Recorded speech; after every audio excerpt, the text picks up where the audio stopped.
Hi, everyone. Welcome to the Snowball Wealth podcast, where we talk about how to get out of debt and start building wealth, especially if you're the first in your family to do so. My name is Tanya Menendez, and today we'll be chatting with one of our community members, Maria Mucci, about how to break into tech and also how to pay over 100,000 in student loans while living in New York City. Welcome to the show, Maria. Awesome. Thanks so much, Tanya. I'm super excited to be here today. Yeah. And so you joined our community really early on. And at the time, you had over 100,000 in student loans.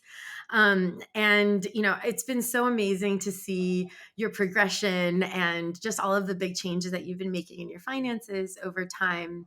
But I want to start at the beginning and, get a sense of what was your money mindset growing up and how has that changed over time? Yeah. It's funny. I think a money mindset when you're growing up isn't something people necessarily think about when they're adults, unless you've got something like over $100,000 in student loan debt. But I'd say my parents gave me what I consider like an ideal childhood. I never saw money as a problem.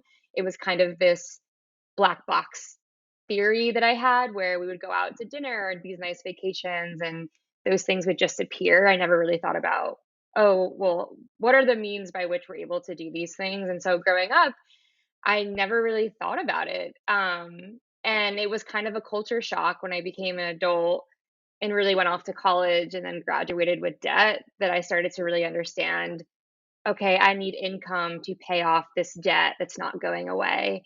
And so, in a way, my parents gave me an amazing childhood, but it also sort of set me up for some challenges earlier on in my earlier 20s when I first graduated.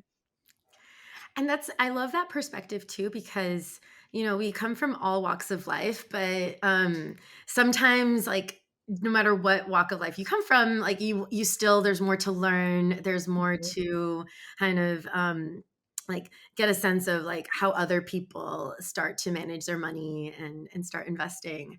Um, Yeah. I'm curious, like, when was that moment when you wanted to start to, like, get a better handle around your finances? I think it was shortly after I graduated from college. And the reason for that was because I had big goals. I wanted to live in New York City. And in college, I didn't understand the concept of rent and, how much rent would be. And then when I graduated and started having to pay very large monthly payments for my student loans, I I realized pretty fast, but not fast enough that I needed to get a hold of my finances because I just couldn't live on the salary that I had with my student loan debt on top of, normal cost of living expenses. And so my parents still had to come to the rescue and that wasn't part of my adult independent dream.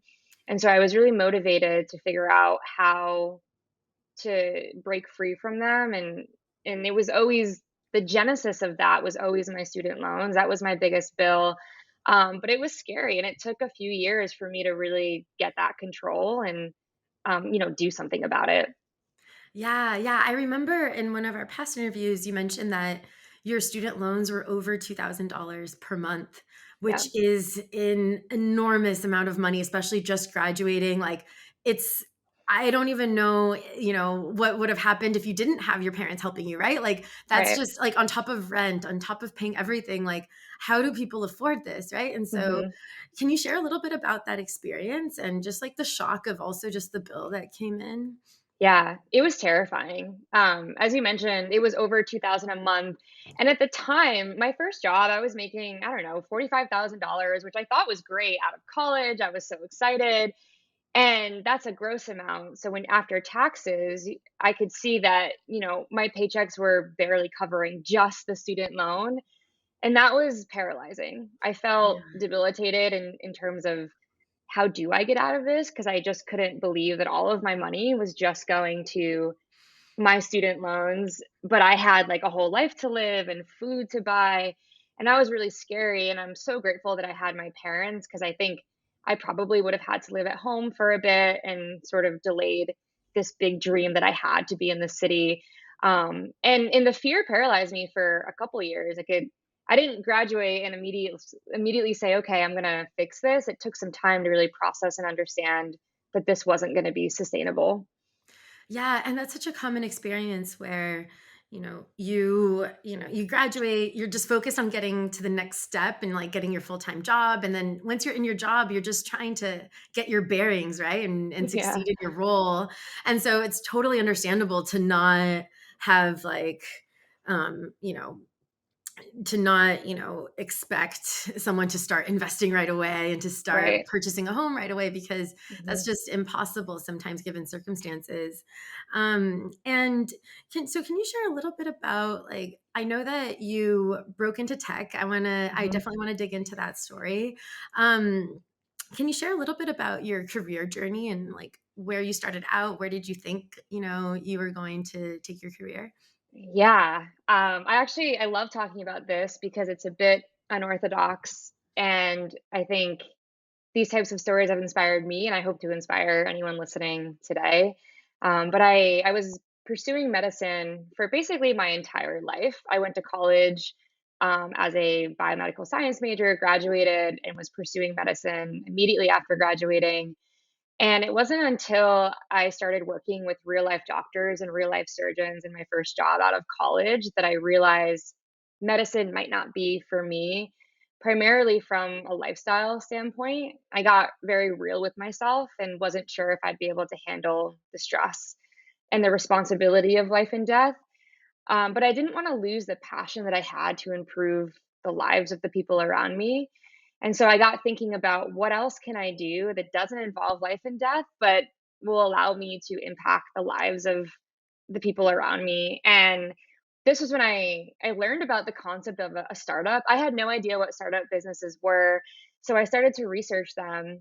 And in New York City, startups are just in the tech industry, and so that's sort of how tech came into the picture. But I loved the idea of having the potential opportunity to join a company in its early stages and build um, what they were building, their mission. And for me, the company that I found was they're called JustWorks, and our whole mission is to support entrepreneurs grow their business with confidence. And one of my coworkers at the time, her sister worked there, and I had expressed that I was really unhappy and wanted to break into tech and work at a startup. And she connected me with her sister. I interviewed at JustWorks, and I've been there now for 5.5 years, and it has been a tremendous journey. And I think the best part is I never look back.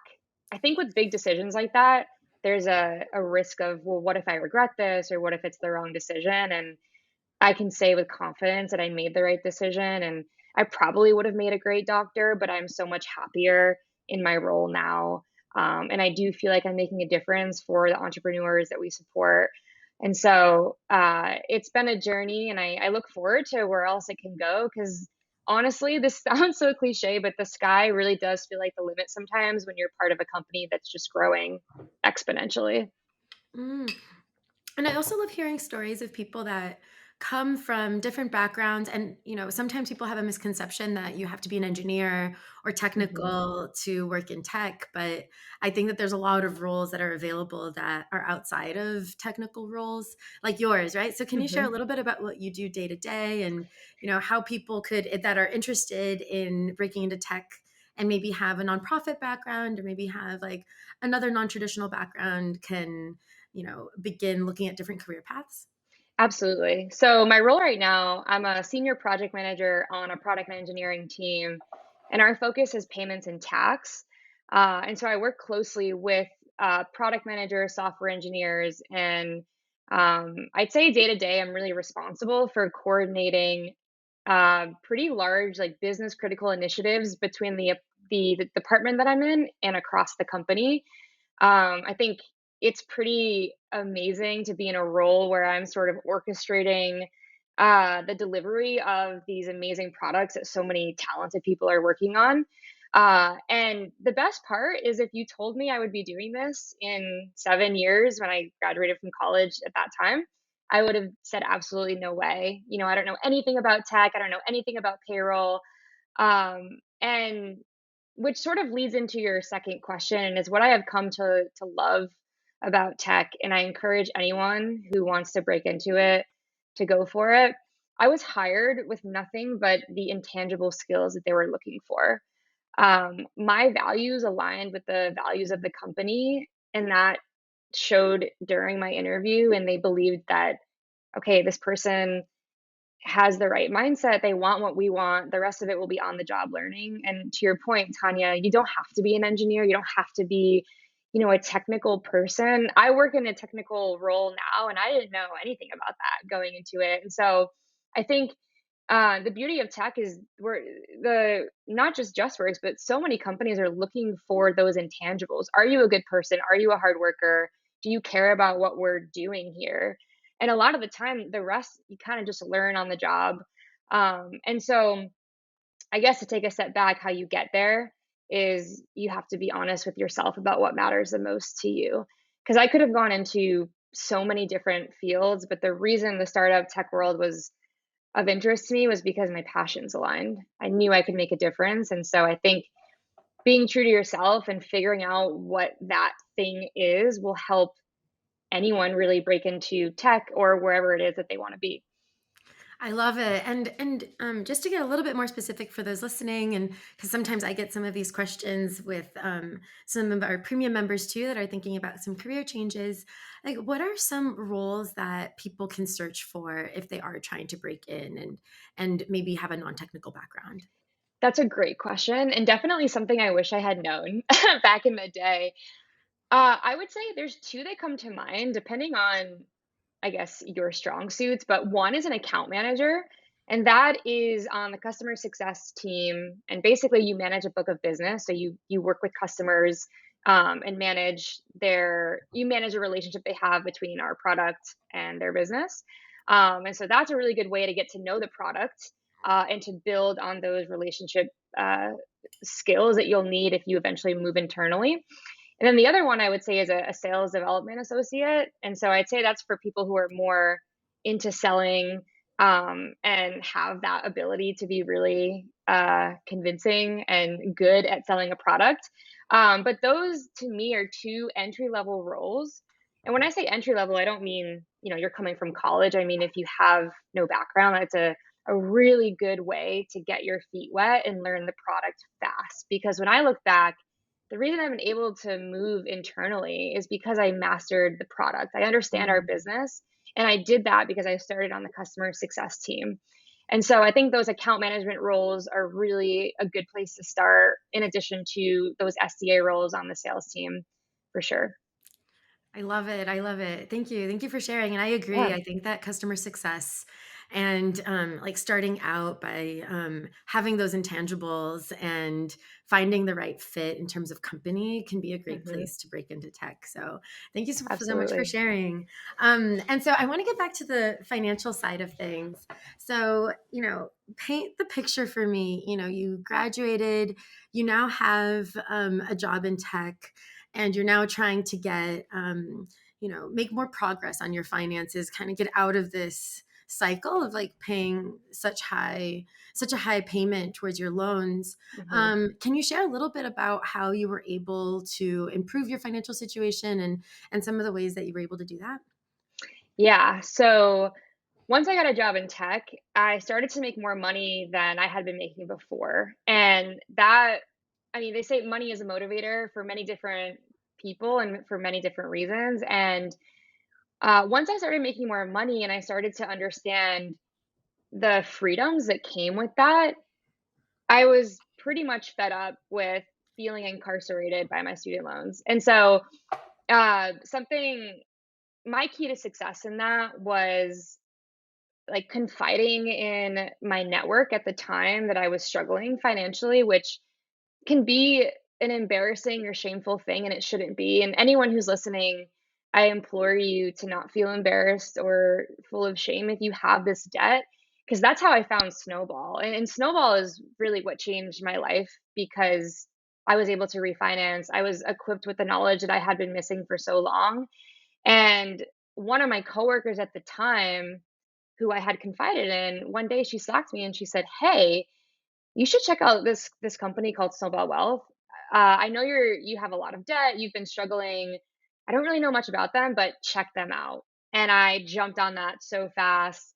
And then I started talking to a few folks at Snowball. And when I look back, if you ask me why I didn't refinance sooner, I'd tell you that I didn't know how. If you do a Google search, you get hit with a million and one banks and interest rates, and it's really overwhelming, especially I was 22 at the time, so it was very scary. And so Snowball basically like eliminated that work for me. And I was able to very clearly have a list of banks, a list of interest rates, and then I could just pick them. And then little things like understanding that how my credit score might be impacted by these applications, what a fixed interest rate meant versus a variable. And these are things I was afraid of them. And so I didn't do anything for so long. But that day that my coworker mentioned Snowball was the day I was ready to just take action. And that was how I was able to bump my payments down from, I think it was 2,100 and change to just over 1,000. I think I pay like 1,100 or something, which was life changing money. That was an extra grand in my bank account.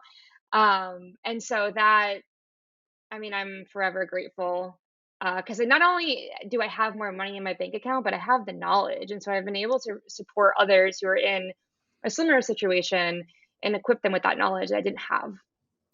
Oh, I love that story, and thank you for sharing. And honestly, it makes me super happy to hear that Snowball impacted you in that way. And what you mentioned about shame is so real. I think Mhm, that when I think back on my situation, I got into some debt when I was just starting college and ending high school, and I remember that shame around mhm, having that debt and not knowing who to talk to, not knowing who to ask. And I think that the thing about shame is that it can keep you stagnant, right? Like it can mhm, keep you ruminating and just like hiding and like not facing it. And if you don't face it, it's hard to then make progress on it, right? And so mhm. thank you so much for sharing that, because I think it's such Yeah, a common experience. it is. And Yeah, and I'm curious like how you overcame that shame, or like what was it that helped you change that mindset? Yeah, that's a really good question and probably something others are thinking, like, how do I get there?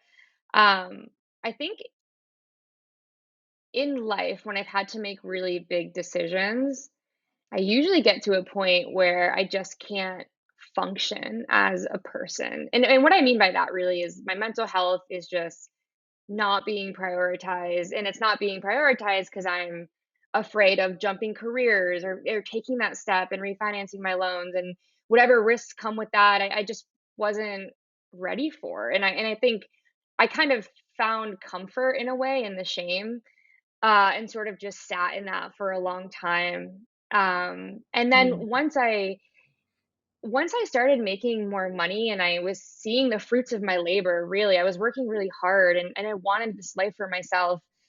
It became it was like a non-starter to continue in that path that I was, which was not prioritizing my mental health and sort of reveling in the shame. And that was when it was just around that time that this person had mentioned Snowball, but I think more importantly, as a theme, if you get to the point where, something is starting to impact your life in all ways, you have to stand up, you have to take action. And that's where I was at. I was really depressed, I was really anxious just because I did not have a grasp on my finances. I wasn't ready to talk about it. I didn't even like know how to get help, let alone want to get help. And so that's the point, and not everyone needs to get there, but for me, I'm pretty stubborn, and sometimes almost reaching rock bottom is where I need to be to really like stand up and tell myself I deserve more and figure out how to get that. And it was that moment where I really was like, all right, we're going to do this. I'm going to figure it out. And it's going to be whatever happens will be better than where I am now. Yeah, thank you so much for sharing that, and I felt that Mhm. energy shift, right? And, like, how you felt Yeah. and getting to the point where you're just like, "You know what? No, this isn't me. This isn't what I want, and I'm gonna go after what I want instead." And, yeah, I remember having those moments too where I remember, like, feeling overwhelmed and getting, like, a phone call from, like, the creditor and being like, "Oh, like, Yeah. I'm not gonna do I'm not gonna be this person. I'm gonna switch it. I'm gonna Yeah. change it around." So, thank you so much for sharing Yeah. that. And so switching topics a little bit and more of the fun things, like you live in New York. I know Mhm. that this is sometimes a goal even for people to move to New York and Mhm. to take this move and to be able to live in the city. Can you share a little bit about how you're able, like, you started your career in New York. Mhm. So how are you able to, afford a lifestyle there and make things work? And do you have any advice for anyone wanting to move into New York and feeling Mhm. like maybe they're not financially ready for it yet? And just any advice on like living in New York and being a young person and Yeah. balancing saving and still going out. Yeah, that's a good question. I love New York. It's no secret. Anyone who knows me knows Maria loves Manhattan. And as you mentioned, I started my career here, but that's so different than having a lifestyle and being able to afford the New York City lifestyle. I say that in quotes.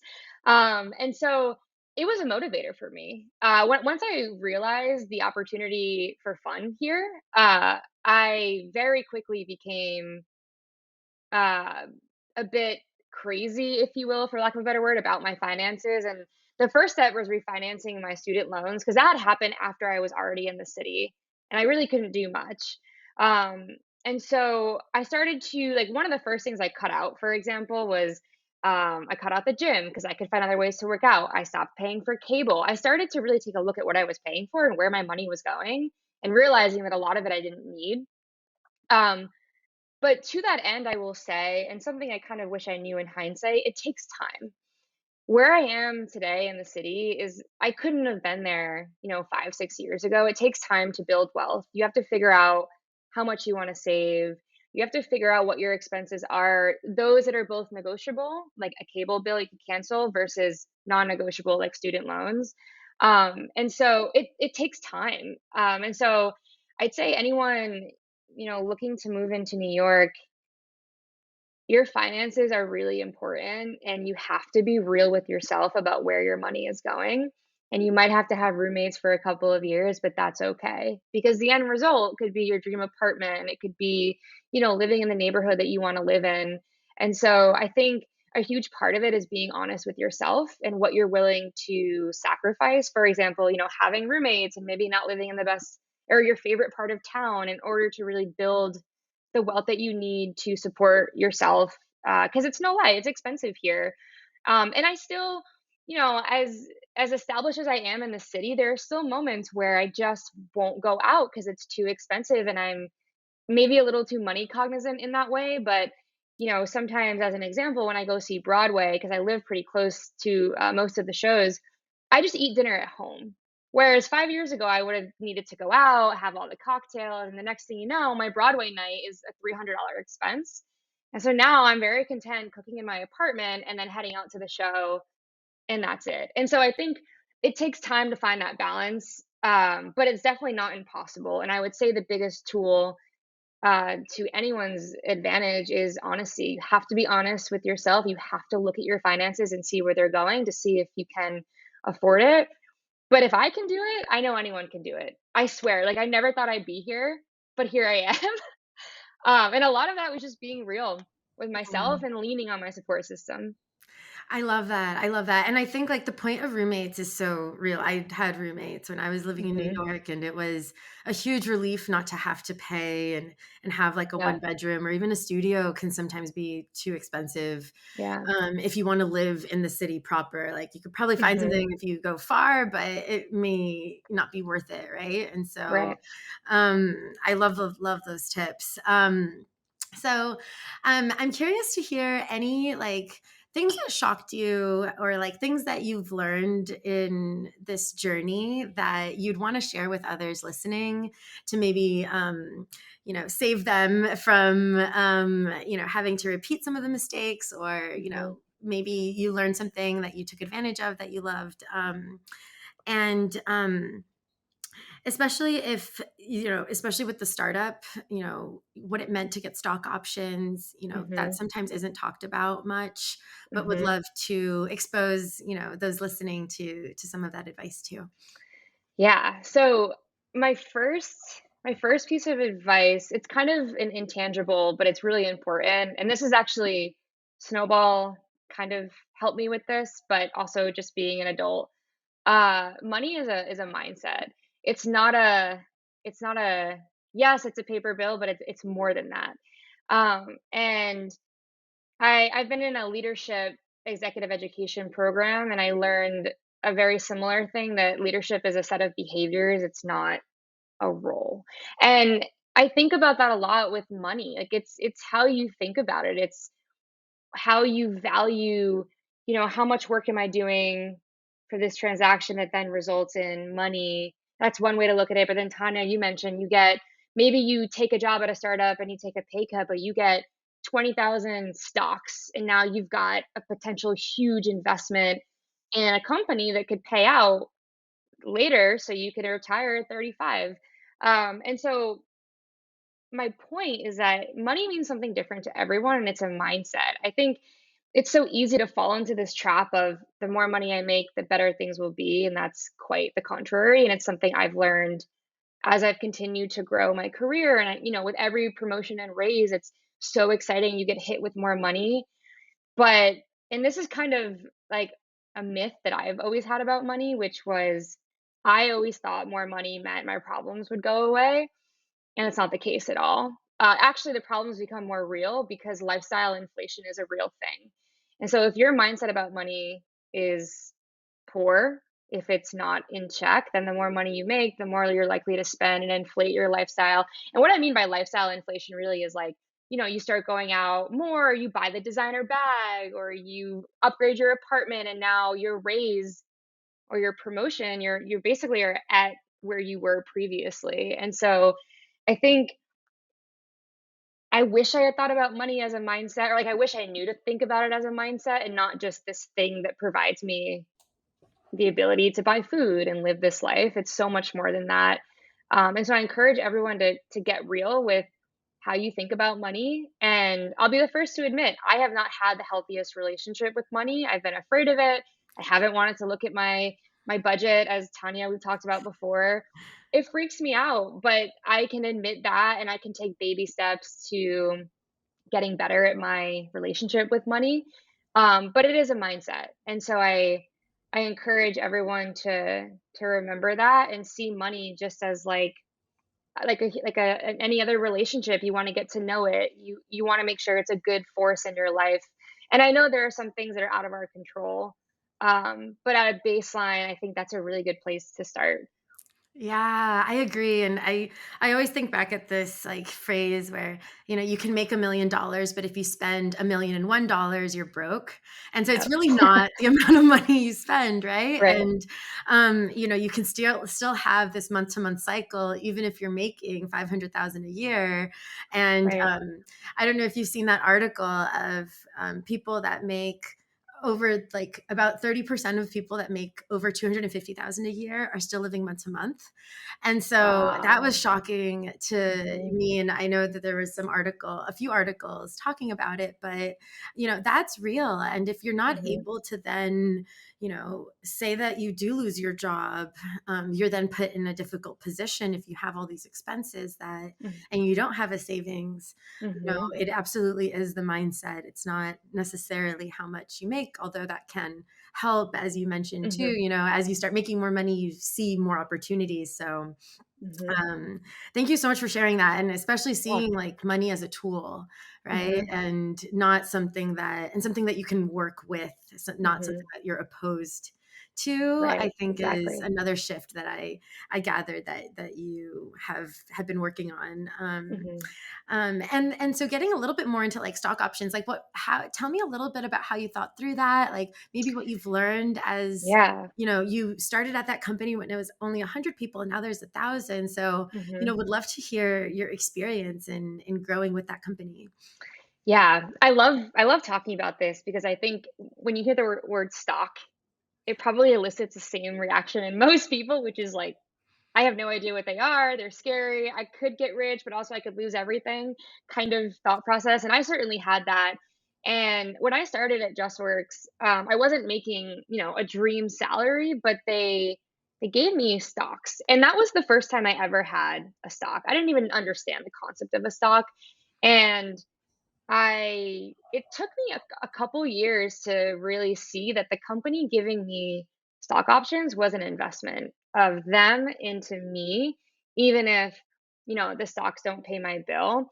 And what was really interesting was throughout my time, there's been a lot of turnover and a lot of my friends have left because they're optimizing for a fatter paycheck and not necessarily, how can I continue growing my career even if it means I'm going to make less right now, but my stocks will keep growing. And I think there just are two types of people, the ones who are optimizing for that bigger paycheck and the ones who are invested in what we're building with the potential future where we do, we IPO and we go public and now your stocks have a dollar attached to them, which ideally is a lot of money, but that's where the mindset really comes in because that's a long journey. I could probably make more. A lot of us could probably make more. Big tech pays a lot. The Netflix and Googles of the world pay a lot, but there's something really special about a company saying, "Hey, we want you. You're a shareholder. We are going to reward you with more shares because we value what you're doing. We get that this doesn't pay your bills, but we hope that it means more. We hope that this investment in you as an employee means something." And that has kept me very grounded in my career, and it has helped sort of combat some of the distractions and the noise when people are leaving and bragging about bigger and better salaries. I think for anyone listening, if your company is giving you stocks, especially private companies, it's a big deal. That means they're invested. They want you to work there. They want you to build. And it took me a while to really understand that. And so there is a bit of a learning curve, but I encourage you all to not give in to the temptation sometimes of a larger paycheck because it goes back to what we were just saying that more money doesn't necessarily mean anything better. You might hate your job, but you're making more money, and at the end of the day, that doesn't really go anywhere. So, yeah, I think the opportunity to get in early and have stocks awarded to me has been fantastic. Awesome, awesome. And thank you so much for sharing. And so going into, I know that we're doing a goal setting mastermind in January. Would love to hear just like one or two goals that you want to achieve in the next few years, Yeah. and any that you'd like to share with those listening. Yeah. So there's one that I've always had, and admittedly, I could be better at it, and I want to be better in 2023 at a minimum, is my 401k. Um, we talk a lot about saving and investing, and I've come to learn that a 401k is just another version of that. And right now I sort of just have money that I put away in a savings account that could be put into my 401k, and then I can invest my 401k and it grows over time. And so one of my goals is to basically go through the mental process that I went through years ago with my student loan refinancing and break down the barriers that I have against my 401k. Like I feel scared of it, and I think it's primarily because I can't touch the money, but that's a good thing because I want to set my future self up for success. And I've just been very stubborn about not prioritizing how much I can afford and still maintain, the life that I have with my current salary and grow that 401k. And so one of my goals, not quite max out probably for 2023, because that would be emotionally just a big step for me, but at least increase my current percentage that I'm contributing. I haven't figured out the number, but I know that one of my goals is to just contribute more to my 401k than I have in the past. Because there's no time like the present, and I know that money is gonna grow. Yeah, Yeah. yeah. I love sharing. I love that you shared that because, especially, 401ks can feel like not the most exciting financial Mhm. product, right? When there's other like stocks and like other things that like, or crypto or other things that are like shiny and Mhm. new. But tax Yeah. advantaged investing is one of those things that is helpful, right? In the long term. And I think, to your point, it's like switching more into this long term view of like, you can't touch it right Mhm. away, but that's a good thing because you're Mhm. investing in your future. So thank you so much for Yeah. sharing that. And I'm sure a lot of people are also considering it or maybe haven't thought about it fully, but hopefully it'll inspire others to at least start to look into it. Um, Yeah, I do absolutely. want to give a quick disclaimer that none of this information should be considered financial advice. It's meant for educational purposes and to inspire and provoke new thoughts and research for yourself. So, just wanted to give that quick disclaimer. One more disclaimer is that student loans, federal student loans, are paused at the moment. So we actually recommend not, if you have federal loans, not to refinance. But if you have private loans, it's always good to check to see if you can get a better rate. Just because you mentioned refinancing in there, I just wanted to cover our bases for those listening. And so, where can people find you? Where can people get in touch with you if they do want to, like maybe learn more, connect, or just follow your journey? Yeah, I would say, I never would have said this like 5 years ago, but LinkedIn is definitely the best place. It's just Maria dash Mucci. I check LinkedIn quite a bit just because I'm trying to grow my network and stay in touch with people. Um, and then I have an email, which is also like not as good of a spot. I'm like not as good as checking it as LinkedIn. So I would definitely say LinkedIn. I'm happy to chat anytime. My schedule is a little crazy, but isn't all of ours. So, if anyone wants to chat, really, like you can reach out on LinkedIn. I'd be happy to set up a call or anything that helps, or just talk. Sometimes talking just does wonders, especially about money. So yeah, that's what I would say. Awesome, awesome. Well, thank you so much for joining us, and for those listening, thank you so much for listening to the podcast. If you're interested in building your wealth, check out our mobile app in the App Store. Just search for Snowball Wealth or online at snowballwealth.com. And if you have future questions you would like us to answer in a future episode, check out the link in our bio.